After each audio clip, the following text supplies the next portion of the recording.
નમસ્કાર વિદ્યાર્થી મિત્રો, programming in C practical video સિરીઝમાં આપનું હાર્દિક સ્વાગત છે.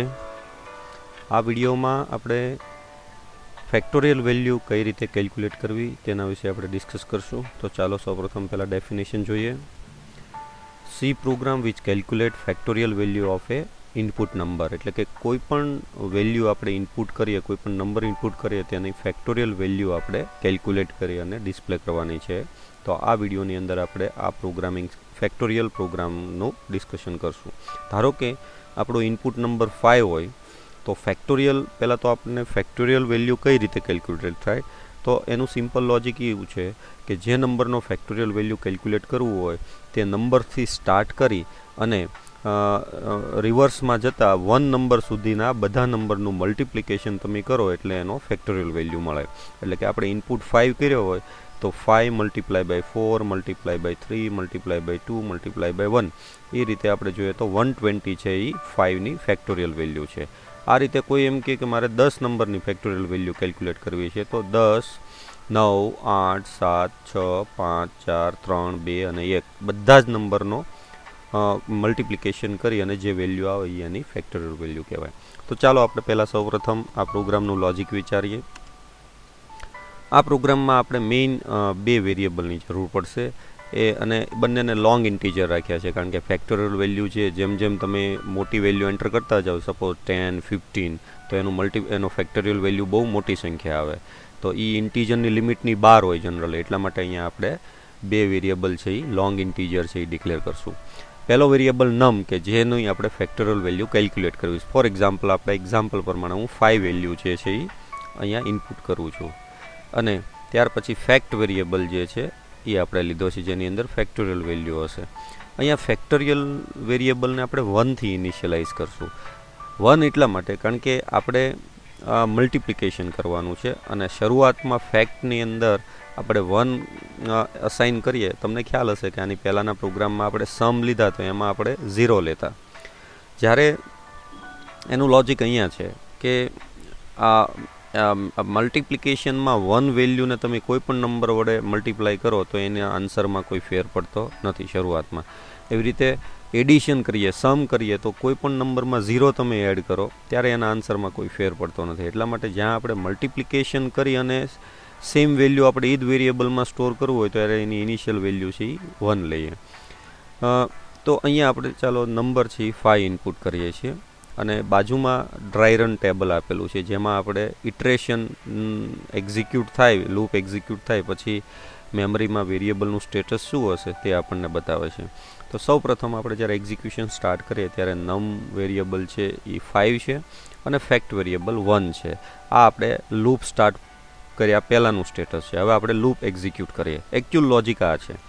તો આપણે નમ જે વેલ્યુ ઇનપુટ કરીએ તો ક્યાં સુધી મલ્ટીપ્લાય કરવાનું છે, તો કે એ નમની વેલ્યુ જ્યાં સુધી 1 કરતાં ગ્રેટર હોય. અહીંયા 1 લેવાની જરૂર નથી કારણ કે મેં પહેલાં કીધું કે કોઈ પણ નંબરને 1 વડે મલ્ટીપ્લાય કરો તો એના આન્સરમાં કોઈ ફેર પડતો નથી. તમે greater than or equal to 1 પણ રાખી શકો અથવા ગ્રેટર દેન 1 રાખો તો પણ ચાલે. ત્યાર પછી આપણે પહેલી વાર શું કરશું તો કે ફેક્ટ મલ્ટીપ્લાય બાય જે નંબર છે એ, એટલે આપણને ખ્યાલ છે કે ફર્સ્ટ ટાઈમ નંબર છે એ 5 છે.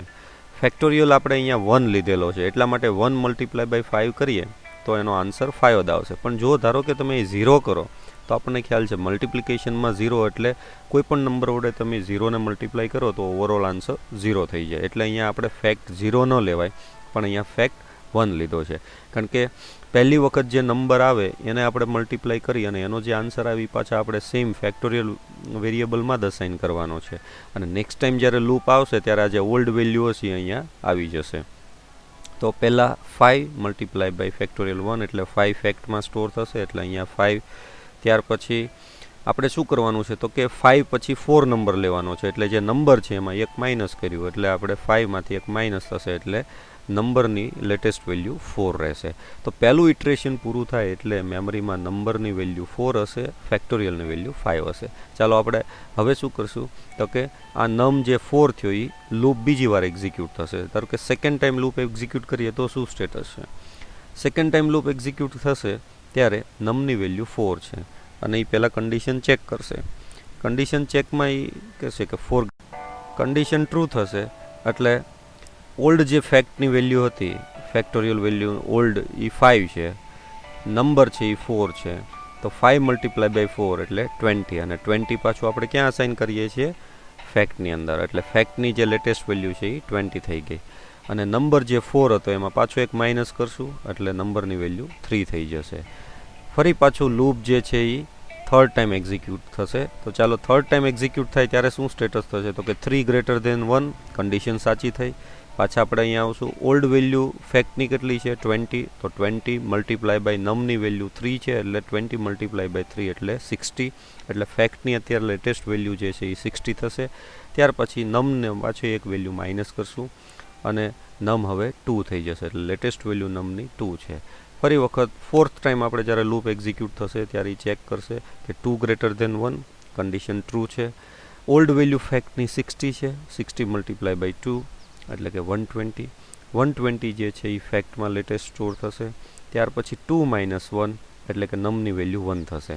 અહીંયા હવે ફિફ્થ ઇટરેશન એક્ઝિક્યુટ નહીં થાય કારણ કે 1 ગ્રેટર દેન 1 કન્ડિશન ફોલ્સ થશે. હવે કદાચ તમને એમ થાય કે આપણે 1 ને પાછું મલ્ટીપ્લાય કરીએ તો અત્યારે ફેક્ટની વેલ્યુ 120 છે, હવે તમે એને 1 વડે મલ્ટીપ્લાય કરો તો વેલ્યુ તો એઝ ઇટ ઇઝ રહેવાની, તો અનનેસેસરી આપણે એક વખત વધારે લૂપ એક્ઝિક્યુટ કરવાની જરૂર છે નહીં. એટલા માટે આપણે નમ ગ્રેટર દેન 1 છે એ કન્ડિશનથી પૂરું કરી દીધું. તો આ રીતે મિત્રો આપણે જોઈએ છીએ કે લેટેસ્ટ જે ફેક્ટની વેલ્યુ છે એ 120 છે, અને 120 એ 5નું ફેક્ટોરિયલ વેલ્યુ છે. તો ચાલો આપણે આ ટર્બોસીમાં પ્રોગ્રામ એક્ઝિક્યુટ કરીને જોઈએ કે કઈ રીતે થશે. સૌપ્રથમ આપણે પ્રોગ્રામમાં 2 હેડર ફાઇલ ઇન્ક્લુડ કરશું.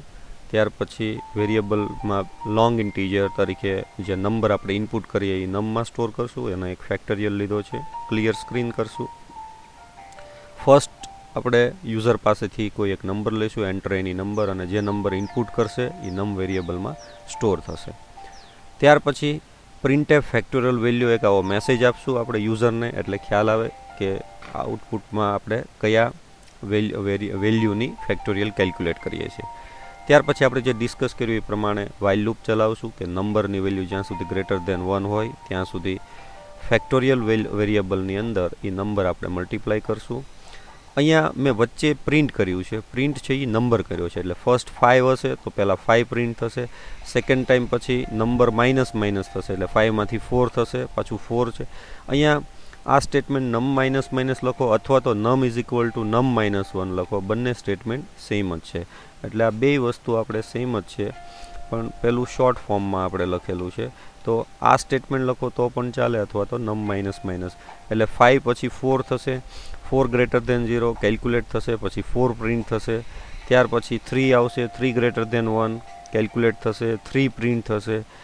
એટલે આપણને આઉટપુટમાં આપણને બધી વેલ્યુ પણ પ્રિન્ટ કરાવી છે. અને જેવું લૂપ કમ્પ્લીટ થશે એટલે ફાઇનલી અહીંયા આપણે હવે આ 1 એટલા માટે પ્રિન્ટ કર્યું છે, તમને હમણાં આઉટપુટમાં કહું કે કઈ રીતે, કારણ કે અહીંયા આપણે એક નંબર જે છે એ પ્રિન્ટ કરાવીએ છીએ, અને લાસ્ટમાં અહીંયા જ્યારે નમ છે એ 1 થશે ત્યારે આ કન્ડિશન ફોલ્સ થાય છે, એટલે અહીંયા 1 પ્રિન્ટ નહીં થાય. તો આપણે 1 જે છે એ લૂપની બહાર પ્રિન્ટ કરીએ છીએ, અને ફેક્ટોરિયલની વેલ્યુ જે ફેક્ટ વેરિયેબલમાં હોય એ પ્રિન્ટ કરીએ છીએ. તો ચાલો આપણે પ્રોગ્રામ પહેલાં એક્ઝિક્યુટ કરીએ.